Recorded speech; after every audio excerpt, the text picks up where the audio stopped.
Hola, ¿qué tal? Saludos, bienvenidos a esta emisión de Padilla en América a través de Infobae América y de Economía y Finanzas.net. Muchas gracias por estarnos acompañando. Vamos a estar hablando en esta ocasión acerca, bueno, pues vamos a retomar el tema de la economía de Venezuela. Me interesaría saber, bueno, digamos que los retos económicos de Venezuela son bastante bien conocidos. En realidad, yo lo que quisiera saber es qué es lo que se va a resolver respecto a estos retos económicos ahora en esta nueva presidencia de Nicolás Maduro. Pero vamos a hablar de esto un poco más adelante. Antes, tenemos que dar sí o sí al reporte de cierre de mercados con mi querido Daniel Estico, editor de economía de Infobae desde Buenos Aires. ¿Cómo estás, Daniel? Todo muy bien, Alberto, ¿qué contás de bueno? La jornada hoy fue muy positiva, el Dow Jones terminó con una suba del 0,72%, aunque todavía está por debajo del récord del 11 de abril, cuando tocó los 14.865 puntos, pero bueno, 14.819 puntos es un buen índice, realmente está muy sólida la bolsa americana. El Standard & Poor's sí terminó con un récord de 1.593,61 puntos, también subió 0,72%, quiere decir que el mercado se está inclinando más por las acciones del panel general, y el panel tecnológico también tuvo una racha positiva de 0,85%. El resto de las bolsas también tuvo comportamientos mixtos en cuanto a la intensidad de las subas. Básicamente la Bolsa de México terminó con una pequeña suba de 0,03%, el Bovespa de Brasil estuvo mucho mejor, 1,17% de aumento, la Bolsa de Colombia 0,21%, la de Lima Perú 0,18%, la Bolsa venezolana terminó con 0,36% de alza y el Merval de Buenos Aires 2,15% de aumento. La excepción fue la Bolsa chilena, que terminó con una caída del 0,55% en una jornada donde no agradó el desempeño de los títulos de la TAM Airlines por un posible aumento del capital y de favorables resultados corporativos. Pero en general el balance de la jornada en materia accionaria fue positiva y también fue muy positivo el comportamiento de las materias primas. El petróleo terminó con una suba del 1,45% a 94,35 el WTI de Estados Unidos, y el oro se apreció 1,33% a $1.473 la onza. Así que todo para arriba. Bueno, pues mi querido Daniel Estico, muchísimas gracias desde Buenos Aires, un fuerte abrazo. Igualmente, Alberto, un abrazo. Gracias. Bueno, pues entonces vamos a dar paso al tema de que nos ocupa en esta jornada, que es la economía de Venezuela, y para eso quiero charlar con un venezolano, analista, él es financiero de profesión, a eso se dedica, analista de la economía de Venezuela, vive en Venezuela, pero está en este momento visitando otra ciudad, está ahora en Miami. Nos acompaña Miguel Octavio, analista financiero venezolano. ¿Cómo estás, Miguel? Muchas gracias por estar con nosotros. ¿Qué tal? Muchas gracias por la invitación. Gracias. A ver, déjame, voy a comenzar con un comentario que lleva en sí la pregunta, porque yo estuve toda la semana pasada en Panamá y me da lástima escuchar cómo los panameños hablan de que parte de su prosperidad, que es mucha la de Panamá, pero ellos inequívocamente, inmediatamente dicen que parte de su prosperidad se debe a los capitales venezolanos y a la gente venezolana que se ha venido hacia ese país. Y me da lástima porque la fortuna de Panamá inexorablemente es la desgracia para Venezuela, ¿no? Y en ese contexto, entonces, que se me ocurre a mí preguntarte, ¿qué es lo que conocemos? Conocemos bien los retos económicos de Venezuela, pero ¿qué es lo que conocemos respecto de la problemática que reconoce el nuevo presidente Nicolás Maduro y que vaya a tomar medidas? Bueno, hasta ahora tenemos muy poca idea de que vaya a tomar medidas. Es decir, ha habido el nombramiento, la separación del Ministerio de Planificación y Finanzas en dos partes, y Jorge Giordani, que fue el ministro de Planificación durante 12 y medio de los 14 años de Chávez, incluyendo los últimos 4 como ministro tanto de Planificación como de Finanzas, queda en Planificación. Y nombró a Nelson Merentes, que era presidente del Banco Central, como ministro de Finanzas. Merentes es matemático, no es economista. Merente se considera una persona más pragmática, pero no existe en el gabinete un economista. Entonces, lo único que yo puedo visualizar es que Merentes va a tratar de aligerar o mejorar el problema del flujo de divisas para aliviar los problemas de que no hay dólares, hay escasez, no hay dinero para exportar, o sea, tratar de dinamizar el sistema de cambio, pero una política económica en un país donde hay las distorsiones que hay en Venezuela no se puede diseñar sin ayuda de algún economista. Y la esperanza era de que viniera un economista al gabinete, pero hasta ahora no lo tenemos. Bueno, fíjate que ese es un buen punto, Miguel Octavio, porque los problemas, vaya, una economía siempre es compleja, cualquier economía de cualquier país, el manejo económico es complejo, pero una circunstancia como la de Venezuela es bastante más porque la economía de Venezuela está en serios aprietos. Y me pareciera a mí que lo que necesita Venezuela, o necesitaría para poder salir de estos aprietos, es alguien con mucha capacidad técnica. Exactamente, lo que hace falta es alguien que vea la economía como un todo y vea el problema que tenemos de la falta de divisas, la producción petrolera que lo que ha hecho es bajar, todo se está haciendo importado, la masa monetaria, la gente piensa en los programas de americanos de la Reserva Federal, eso no son nada con la creación de dinero y de liquidez monetaria que ha ocurrido en Venezuela. 60% ha subido la liquidez 2 años consecutivos, 25% de inflación en los últimos 12 meses, y eso va a subir, eso no va a bajar. Y entonces lo que se trae es a un matemático que básicamente tiene experiencia es en sistemas de cambio, pero él no es un experto en económico y probablemente va a implementar algo pragmático, pero resolver el problema del cambio no es resolver el problema económico de un país. ¿Qué tipo de medidas son las que tú esperarías que pudiera tomar? Yo creo que lo que van a anunciar probablemente será algo muy sencillo, probablemente en este momento en Venezuela hay 2 sistemas de cambio. El cambio está prohibido si no se hace a través del gobierno y se persigue el mercado negro. Entonces existe un mercado negro del cual está prohibido hablar también. Es ilegal decir a cuánto está el precio del dólar en el mercado negro. Entonces, básicamente el gobierno acepta 2 mercados distintos. Uno es CADIVI, que es la oficina para importar, donde la gente va a solicitar esas importaciones a 6 bolívares 30 por dólar. Eso requiere una serie de requisitos, solamente ciertas cosas, es complicado. Recientemente crearon otro sistema que se llama SICAD. SICAD es un sistema de subasta donde cada quien hace su solicitud y pone un precio de postura. Y en la única subasta que ha habido, los precios fueron un secreto también. Lo que yo creo que va a ocurrir es que el SICAD va a salir modificado. Probablemente se elimine la gran mayoría de los ítems que se importan a través de CADIVI y se muevan al SICAD, que es un precio mucho más alto. Eso tiene 2 efectos. Uno, PDVSA recibe más dinero, más bolívares por cada dólar. 2, los precios son más caros, se contrae la demanda y se va a haber menos dólares para importación porque la gente no va a comprar, contrayéndose la demanda. Pero yo no creo que en este momento el gobierno esté planteando hacer más nada que estas 2 cosas. Pero, y estas 2 cosas no son definitivamente una solución, es decir, van a tener efecto de un corto plazo y después va a haber que hacer otra cosa. Exactamente, ese es el problema de no tener un economista. Una tercera cosa que puede ocurrir es para atacar ese mercado negro, la demanda en el mercado negro, la demanda que está represada es altísima. Estamos hablando de 10.000, 13.000 millones de dólares que están buscando salir de Venezuela. Entonces, eso es imposible, no hay dólares para satisfacer esa demanda que está ahí.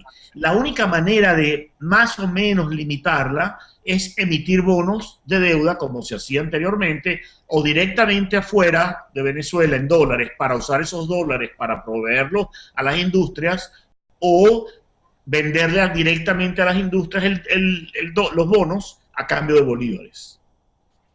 Son las Ahora, claro, déjame te hago una pregunta totalmente relacionada, bueno, de otro tema, pero relacionado con la economía.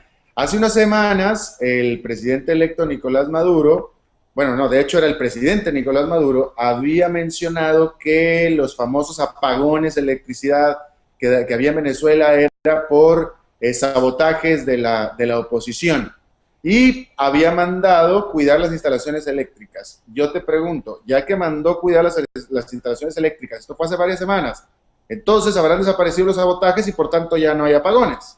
No, no, no. Para empezar, las instalaciones eléctricas ya estaban militarizadas. Fueron militarizadas por Chávez en el año 2006. Esa es la historia. Okay. Entonces, en realidad... Entonces, sigue habiendo apagones. Sigue habiendo apagones. Por supuesto. Yo llegué ayer de Caracas y en el interior había apagones, en partes de Caracas había apagones. El problema es un problema de mantenimiento y un problema de que se tomaron unas decisiones que no funcionaron. Nada más lo que quiero que quede establecido aquí, nada más para que quede establecido y ahora me explicas, es obvio, entonces sería obvio en vista de lo que me estás diciendo, que no era nada de sabotajes, que el problema es otro. El problema es un problema de mantenimiento, un problema de, con el ingreso petrolero de la última década, obviamente el venezolano ha tenido más dinero para consumir, se han construido viviendas, pero la planta de producción de energía en Venezuela se ha mantenido estática porque la gran represa de Guri de Venezuela requería un mantenimiento sostenido, pero y tiene como creo que son 24 turbinas, de las cuales hoy en día, no sé, me acuerdo exactamente si son 8 o 10 que no están funcionando. Y normalmente solamente debe haber 4 fuera de línea porque se les está haciendo mantenimiento. Separadamente, en el año 2000, Jorge Giordani, ministro de Planificación actualmente, decidió no seguir el proyecto a largo plazo de hacer 3 represas en lo que se llama el Alto Caroní. El Caroní es un río en Guayana, porque eran malas para el ambiente, pero no se hizo nada en ese momento para sustituir ese plan a largo plazo. Estas represas estaban proyectadas y listas para ser licitadas. Y finalmente, cuando empezó la crisis en el 2008, trajimos a los expertos cubanos en electrificación para que resolvieran el problema de Venezuela.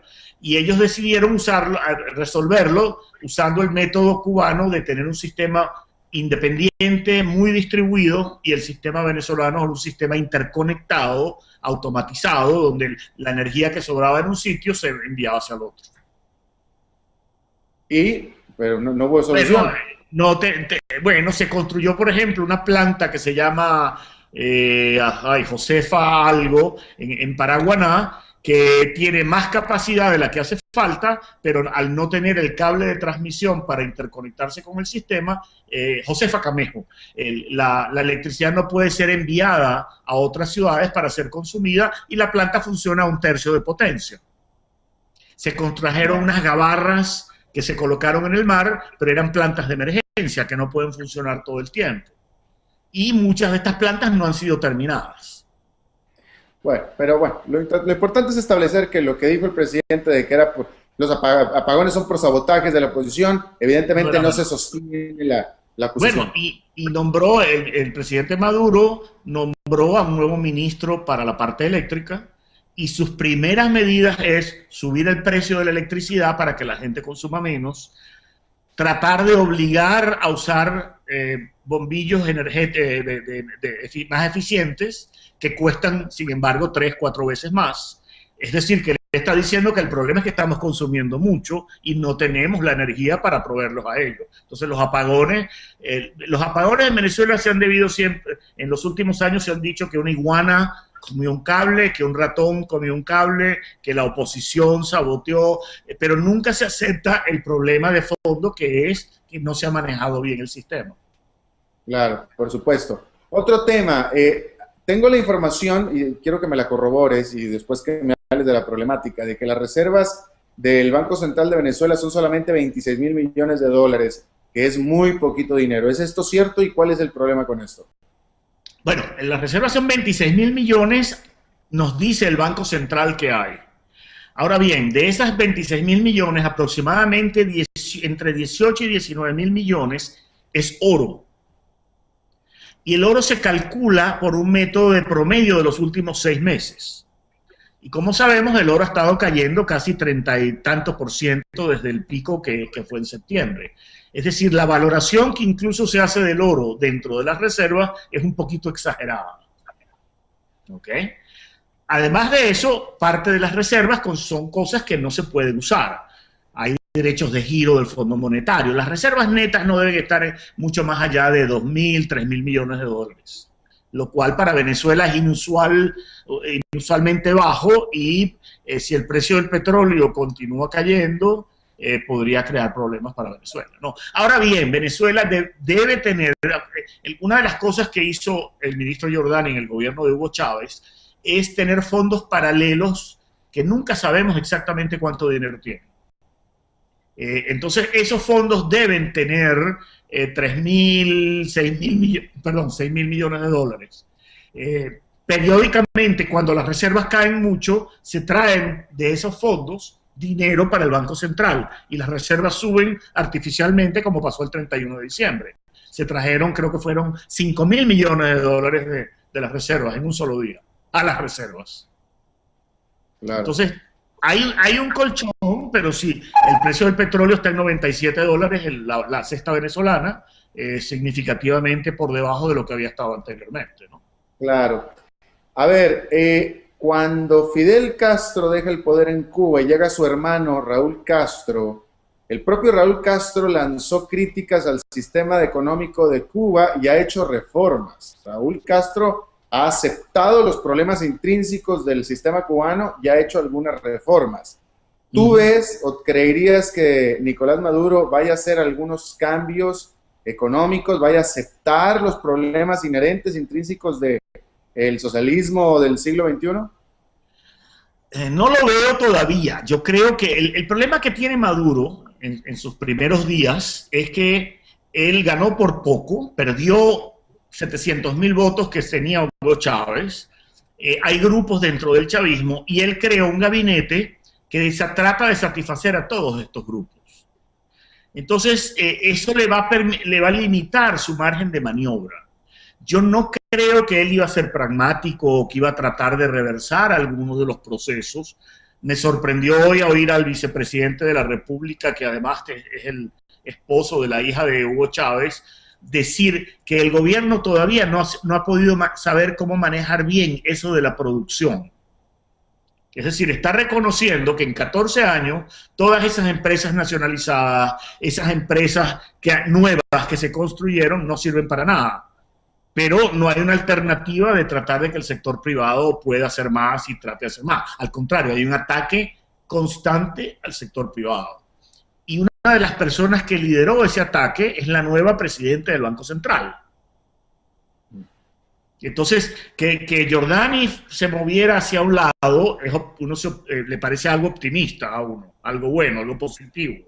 Sin embargo, que una persona muy allegada a él y radical sea nombrada presidente del Banco Central, le preocupa a uno. Y nuevamente, no son economistas. La nueva presidenta del Banco Central es ingeniero industrial. Claro. Entonces, es complejo. Un ingeniero industrial de presidente del Banco Central. Exactamente. Un matemático es el ministro de Finanzas y el ministro de Planificación es un ingeniero eléctrico con un doctorado en planificación urbana. Bueno, pues todavía, pero cuando me hablo del Banco Central y lo del Ministerio de Economía o de Finanzas es el equivalente a que pongas a pilotear un avión de aerolínea a un licenciado. Claro, porque eso es una de las características del chavismo. Los gabinetes de Chávez y ahora el de Maduro son las mismas personas rotadas de puesto. El nuevo ministro de Energía Eléctrica es un experto en telecomunicaciones, pero ha sido ministro del Interior, ha sido ministro de Infraestructura, ha sido presidente de Conatel, que era el cargo donde probablemente él sí tenía los conocimientos, y ahora como más o menos sabe manejar estructuras complejas, lo pasaron a ministro de Energía Eléctrica. Claro, en fin. Más por consideraciones políticas que económicas o de capacidad de gestión. Claro, quieren gente gente que sea leal al proceso, gente en la cual pueden confiar y no necesariamente gente que sabe lo que está haciendo. Claro, por supuesto. Bueno, pues Miguel Octavio, analista financiero, venezolano, observador, por supuesto, y vividor del proceso venezolano, porque vive en Venezuela. Te agradezco muchísimo tu buena disposición a charlar con nosotros. No, muchísimas gracias. Espero que les haya ayudado a entender un poco lo que está pasando en Venezuela. Bastante, y te vamos a seguir molestando con esto. Ok, cómo no. Gracias. Bueno, y les agradezco a ustedes que nos apoyen y que nos sigan y que participen a través de nuestra página de Facebook, y los conmino a que sigan haciéndolo. Muchas gracias por hacerlo. La página de Facebook es Padilla en América, Facebook Padilla en América, y ahí la tiene usted en pantalla. Muchas gracias por participar y por favor continúe haciéndolo. Bueno, eso es todo lo que tenemos por esta emisión de Economía y Finanzas, por esta emisión de Padilla en América a través de economiayfinanzas.net y de Infobae América. Muchas gracias por habernos acompañado. Nos vemos en la próxima y que la pase muy bien. Me voy a comenzar con un comentario que lleva en sí la pregunta, porque yo estuve toda la semana pasada en Panamá y me dio lástima, me da lástima escuchar cómo los panameños hablan de que parte de su prosperidad, que es mucha la de Panamá, pero ellos inequívocamente, inmediatamente dicen que parte de su prosperidad se debe a los capitales venezolanos y a la gente venezolana que se ha venido hacia ese país. Y me da lástima porque la fortuna de Panamá inexorablemente es la desgracia para Venezuela, ¿no? Y en ese contexto, entonces, que se me ocurre a mí preguntarte, ¿qué es lo que conocemos? Hola, ¿qué tal? Saludos, bienvenidos a esta emisión de Padilla en América a través de Infobae América y de economiayfinanzas.net. Muchas gracias por estarnos acompañando. Vamos a estar hablando en esta ocasión acerca, bueno, pues vamos a retomar el tema de la economía de Venezuela. Me interesaría saber, bueno, digamos que los retos económicos de Venezuela son bastante bien conocidos. En realidad, yo creo que quisiera saber es qué es lo que se va a resolver respecto a estos retos económicos ahora en esta nueva presidencia de Nicolás Maduro. Pero vamos a hablar de eso un poco más adelante. Antes tenemos que dar sí o sí al reporte de cierre de mercados con mi querido Daniel Estico, editor de economía de Infobae desde Buenos Aires. A $1.473 la onza, así que todo para arriba. Bueno, pues mi querido Daniel Estico, muchísimas gracias desde Buenos Aires, un fuerte abrazo. Igualmente, Alberto, un abrazo. Gracias. Bueno, pues entonces vamos a dar paso al tema de que nos ocupa en esta jornada, que es la economía de Venezuela, y para eso quiero charlar con un venezolano, analista, él es financiero de profesión, a eso se dedica, analista de la economía de Venezuela, vive en Venezuela, pero está en este momento visitando otra ciudad, está ahora en Miami. Nos acompaña Miguel Octavio, analista financiero venezolano. ¿Cómo estás, Miguel? Muchas gracias por estar con nosotros. ¿Qué tal? Muchas gracias por la invitación. Gracias. A ver, déjame. Todo muy bien, Alberto. ¿Qué contás de bueno? La jornada hoy fue muy positiva. El Dow Jones terminó con una suba del 0,72%, aunque todavía está por debajo del récord del 11 de abril, cuando tocó los 14.865 puntos, pero bueno, 14.819 puntos es un buen índice, realmente está muy sólida la bolsa americana. El de Standard & Poor's sí terminó con un récord de 1.593,61 puntos, también subió 0,72%, quiere decir que el mercado se está inclinando más por las acciones del panel general, y el panel tecnológico también tuvo una racha positiva del 0,85%. El resto de las bolsas también tuvo comportamientos mixtos en cuanto a la intensidad de las subas, básicamente la Bolsa de México terminó con una pequeña suba, 0,03%. El Bovespa de Brasil estuvo mucho mejor, 1,17% de aumento. La Bolsa de Colombia, 0,21%. La de Lima, Perú, 0,18%. La Bolsa venezolana terminó con 0,36% de alza. Y el Merval de Buenos Aires, 2,15% de aumento. La excepción fue la Bolsa chilena, que terminó con una caída del 0,55%, en una jornada donde no agradó el desempeño de los títulos de la TAM Airlines por un posible aumento del capital y de favorables resultados corporativos. Pero en general el balance de la jornada en materia accionaria fue positiva y también fue muy positivo el comportamiento de las materias primas. El petróleo terminó con una suba del 1,45% a 94,35 el WTI de Estados Unidos, y el oro se apreció 1,33%